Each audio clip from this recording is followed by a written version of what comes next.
కాకినాడ కాకినాడ అన్నారు. అనటంలోనే మారే చూశాడు. కళ్ళు తెరిస్తే కాకినాడ. మెల్లమెల్లగా లేచి మారయ్య దిగి గోడల నుంచి దిగాడు. ముందుకు 3 అడుగులు వేశాడు. సృహత కింద పడిపోయాడు. ఎప్పుడు పడ్డాడో ఆ మారయ్యను చూసి అక్కడ ఉన్నటువంటి బండ్రోతులంతా చూడి పిలపిల ఆడ పిలపిల 10 మంది గుంపు చేరే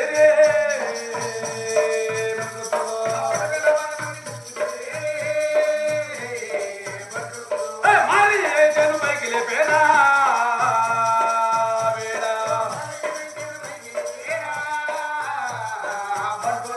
పాలు పోసి బాబు పుస్తరించేరే మారయ్యను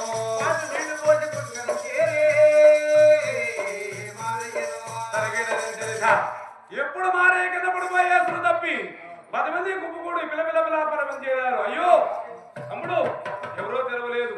ఇప్పుడు వచ్చాడు. ఓళ్ళ నుంచి దిగాడు. కింద తప్పి కింద పడిపోయాడు. ఎవరో తెలవలేదని చెప్పి పాలు పోసేవారు కొందరు, నీరు పోసేవారు కొందరు, పుస్తరించేవారు ఎందరో అని చెప్పి మారాయణ లేపుతున్నారు.